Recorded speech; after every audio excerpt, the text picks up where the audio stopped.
தான் ஊட்டி விடுவாரா.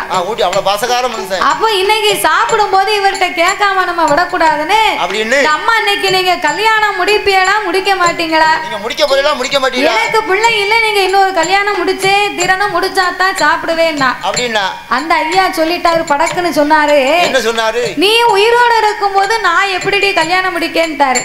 நீ மூத்த உயிரோட இருக்கும்போது நான் எப்படி முடிக்க முடியும் அப்படின்னாரு. விடியா காலம் அந்த அம்மா இயற்கையாவே செத்து போயிட்டாங்க. ஐயோ அவரும் எதுவும் செய்யல, இந்த அம்மாவும் எதுவும் செய்யல. இயற்கையா அந்த அம்மா மரணம் அடைந்து விட்டார்கள். அப்ப அந்த வார்த்தையானது பலித்து விட்டது. வாக்கு பலிச்சிட்டு சிரிக்கிறதுக்கு இல்ல, இதை சிந்தனை பண்ணணும். அந்த வார்த்தையில எவ்வளவு மகிமை இருக்குன்னு யோசிக்கணும். உண்மைதானே? அதனால யாரையும் நம்ம தவறா பேசக்கூடாது.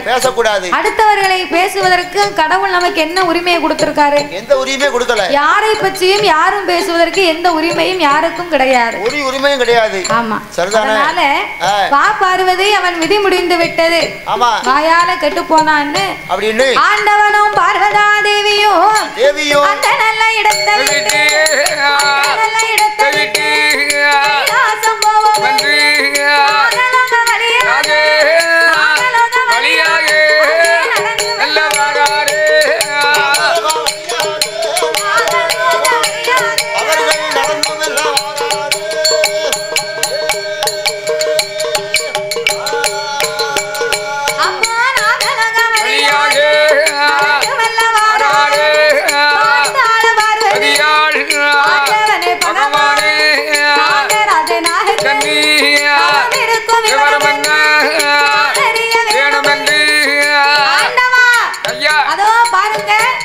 ரெண்டு நாகம் கம்பத்துக்கு மேல பெரிய தவம் இருக்கிறாங்க.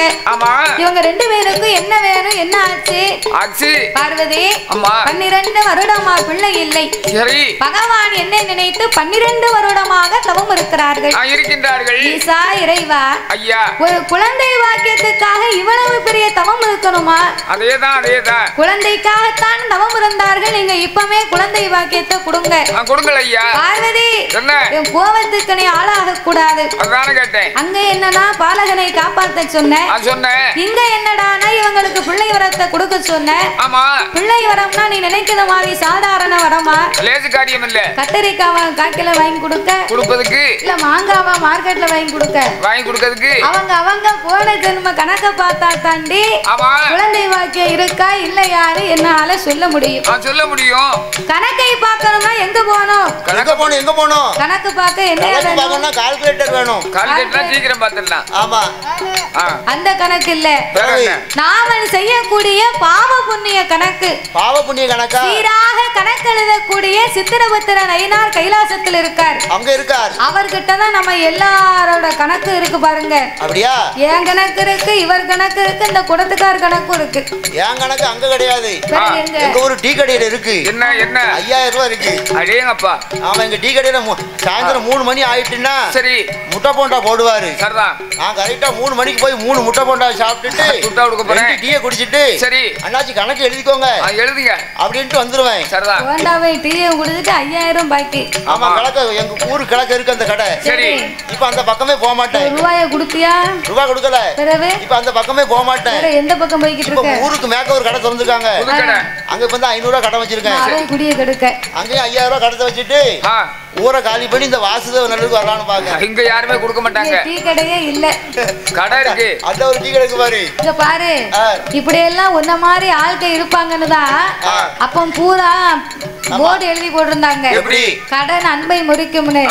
இப்ப நீ சேட்டை பண்ணதுனால சில கடையில போட்டிருக்காங்க கடன் எலும்பை முறிக்கும்னு போட்டிருக்காங்க. நீ ரூபாய் கொடுக்கலாம் எலும்பை எண்ணிடுவாங்க. கடைக்கிட்டே போக மாட்டோம். அதனால அண்ணாச்சி பழக்கடை வச்சிருக்காவோ அதனால ரொம்ப தைரியமா சொல்லுதாவோ. அதேதான். அதனால நாகராஜனும் நாகக்கண்ணி பெண்கொடியாலும் இரு பேர்களுடைய கணக்கையே பார்க்க வேண்டுமானால் சித்திர உத்திர நயினாரை வரவழைத்தார்கள். நாகராஜன் நாகக்கண்ணியினுடைய கணக்கை எடுத்து பார்த்தா பார்க்கும்போது இரு பேர்களும் என்ன செய்கிறார்கள்? போன ஒரு சென்மத்திலே நாகமுடி ராஜமணி ஏழுவனாதான் எட்டு மாத சூழ்மானை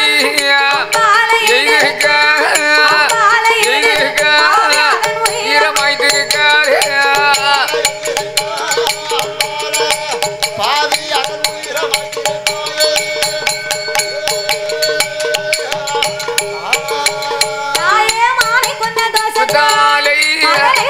கிடையாது ஒரு செம்மத்திலே பிறந்து 8 பிள்ளைகளை கொடுத்திருக்காள்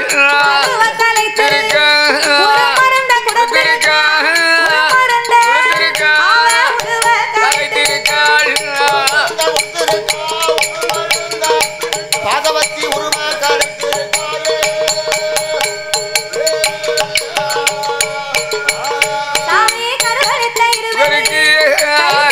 கிடையாது இவருக்கு கிடையாது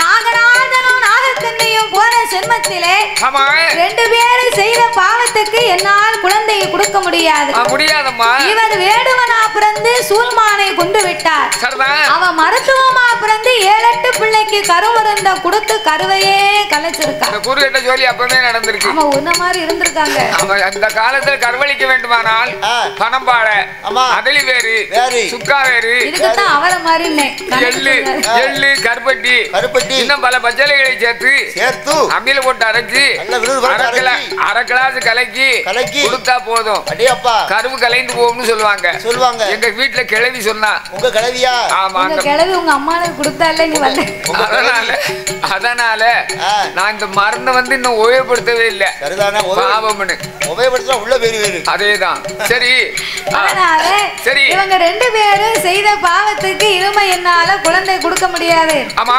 அண்ணாச்சிக்கு ஒரு 200 ரூபாய் பாக்கி இருக்கு உனக்கு தெரியுமா என்ன பாக்கி இருக்கு அவ பதில் சொன்னதுக்கு 200 ரூபாய் நீ தான் கொடுக்கணும் அத நான் போகும்போது கொடுப்பேன் எனக்கு தாத்தா கொடுக்கலன்னு அங்க சீப்பை கழுத்திலே போட்டுருக்காப்ல இல்ல எனக்கு போன் நம்பருக்கு போன் போடுங்க நான் உங்களுக்கு அனுப்பி வைக்கேன் நீங்க ஒண்ணும் கவலைப்பட வேண்டாம் நாங்க ஊர்ல போய் உங்களுக்கு அக்கவுண்ட்ல போட்டு விடுறதா இல்லன்னா 200 ரூபாய் எனக்கு தாங்க ஆமா அப்படி சந்தேகம் வந்தா என் போன் நம்பருக்கு போன் போடுங்க சரி என் நம்பர் பதிஞ்சுக்கோங்க சொல்லு அந்த அதுல இல்ல நம்பர் சொல்லட்டுமா சொல்லுங்க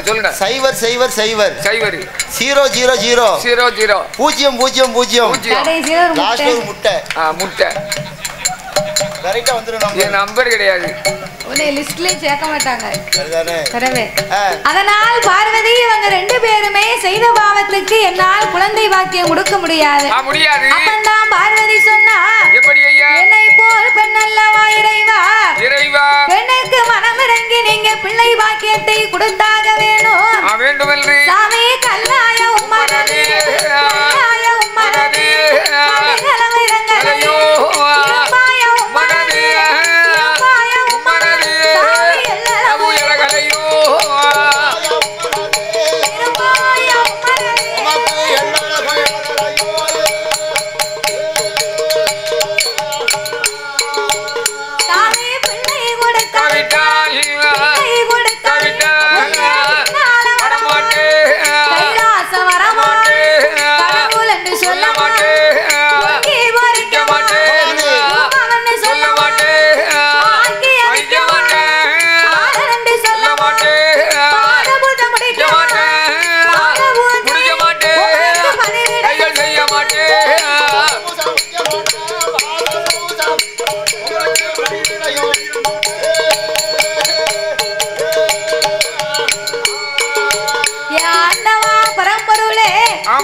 சொல்வார்கள் உமக்கு கொஞ்சம் கூடவா மனம் இறங்கவில்லை ஆண்டவா நீங்கள் குழந்தை பாக்கியம் கொடுக்கலையானா ஆனால் என்னைக்குமே நீங்க கைலாசம் வந்தா எப்ப வருவீங்கன்னு எதிர்பார்த்து பாத பூஜையை முடிப்பே உமக்கு பணிவிடை செய்வேன் இனமணில் கைலாசத்துக்கு வந்தா உமக்கு பச்சை தண்ணி கூட கிடையாது அப்படின்னு உடனே சிவன் சொன்னார் எப்படி எவ்வளவுதான் சொன்னாலும் என்னால் குழந்தை பாக்கியம் கொடுக்க முடியாதடி வானாவை கைலாசம் போவோம் என்று ஆண்டவன் சொல்ல இதற்கு மேலே நாமளை இப்படி விடக்கூடாது உடனடியாக குழந்தை பாக்கியத்தை கொடுத்தாக வேண்டும் என்று ஆங்கார கோபம் கொண்ட அந்த ஆதிபராசக்தி நீங்க இப்ப கொடுக்காவிட்டால்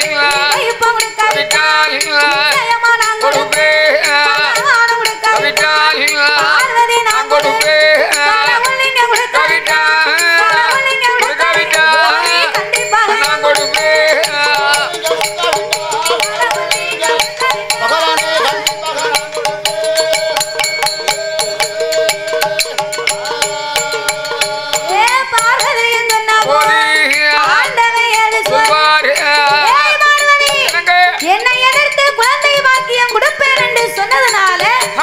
விடு சாமத்தை பிள்ளை இல்லா இரு பேர்களுக்கு நீந்தா போய் பிள்ளையா பிறக்கணும் போ ஆண்டவா நான் யாருக்கு குழந்தை வாக்கியம் கொடுக்க சொன்னாலும் நீந்தா போய் பிறக்கணும்னு எனக்கு சாபத்தை கொடுக்கறீங்க ஒரு நாகத்தின் வயத்திலே சக்தி நான் கருவாய் சனிப்பதற்கு சட்டம் கிடையாது கருவச்சு பிறக்குமானால் அது தெய்வமே கிடையாது மாற்று வரங்களை தந்தாலே நான் போய் மதலையா பிறக்கிறேன்னு சொல்ல சரி அப்படியானால் கையில இருந்து அமிர்தம் என்னும் 8 கலசங்களை வரவழைத்து நாகராஜனுக்கும் நாகக்கண்ணிக்கு வரமாக கொடுத்து 21 நாள் அரை மண்டலங்கள் 48 நாள் ஒரு மண்டலங்கள் வரைக்கும் அவர்களை பூஜை இருந்து வர சொல்லு ஆதி பராசக்தியே உன் 1008 சொரூபத்தில் அரை சொரூபத்தை எடுத்து ஒரு மண்டலத்துக்குள்ளாக நீ கரு உருவாக சனித்து கை குழந்தையா பிறக்கணும் போ என்ற ஆண்டவன் வாக்கு வரங்களை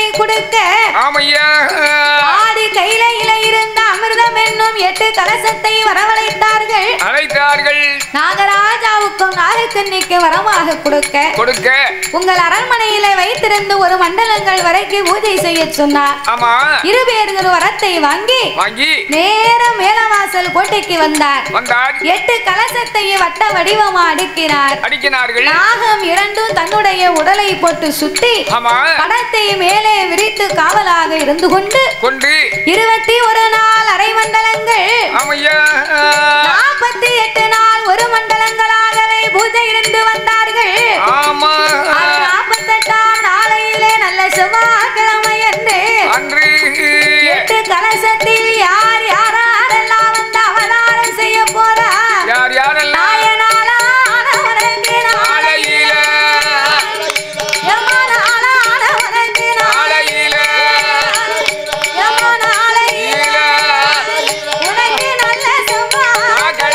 Yeah.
நாகராஜனும் நாகக்கண்ணியும் சரி பிள்ளைகளுக்கு தன்னால் தாய் அமிர்தம் கொடுக்க முடியாது என்று சுத்தமான கும்புத்தேனை கொண்டு வந்து குழந்தைகளுக்கு ஊட்டி வளர்த்தார்.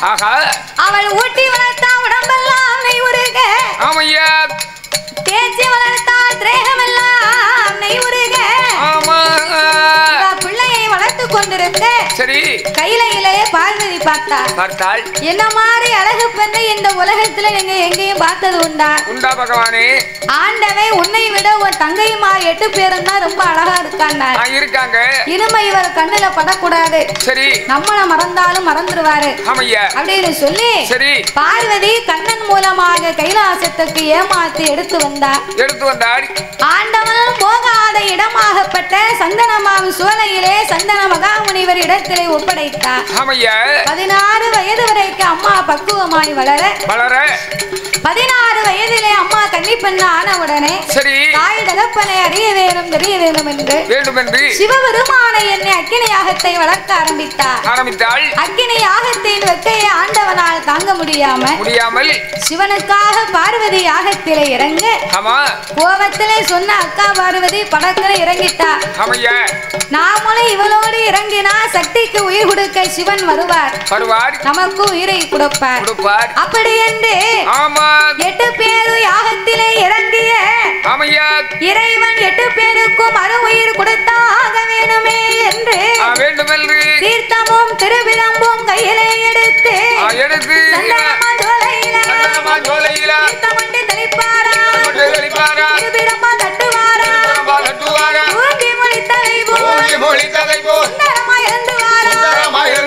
இரண்டாவது உயிர்கள் வாங்கி கோட்டையில 50 வருட காலம் கோட்டை கட்டி கொலவிருந்தார் தாயான மாரியம்மா 51 வருடத்தில ஆணவ உண்டாகி அம்மா கோட்டை தீப்பிடிக்க மூன்றாவது உயிர்கள் வாங்கி முப்புறத்து கோட்டை விட்டு அச்சரிசி வனமதியில ஆகாத மகுடன முடிக்க வேணும் மகுடன வரை முடித்தார் கிடைத்து மாலை போட்டார் கைலாச மலையதில கண்டூரி மலையதில ஐரப்பான தன்னதில ஐரவன் அழைத்துக் கொண்டு தாயான மாரியம்மா ஆண்டவ இடமதில பச்சமுத்து வரங்கள் வாங்கி 21 வரங்கள் வாங்கி 21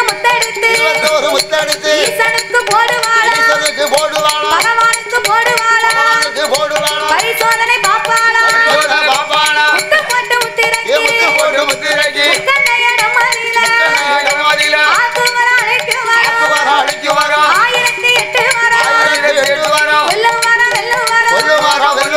கோடி வரங்கள் வாங்கி சிங்கமுக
கொடுக்க நம்பி வந்த மக்களுக்கெல்லாம் நல்வாக்கு சொல்லும் தெய்வமாக இருந்து தேடி வந்த மக்களுக்கெல்லாம் திருவாக்கு சொல்லும் தெய்வமாக இருந்து இந்த வாசுதேவ நல்லூரிலே வாழும் மக்களையும் அம்மாளை தேடி வந்து வணங்கக்கூடிய பக்தர்கள் யாவராக இருந்தாலும் வணங்கும் மக்களை எல்லாம் அம்மா ஒரு பயிராக வளரச் செய்து மக்கள் ஒரு பயிராக வாசுதேவ நல்லூர் மாரியம்மா ஒரு வேலையாக என்னென்னைக்கும்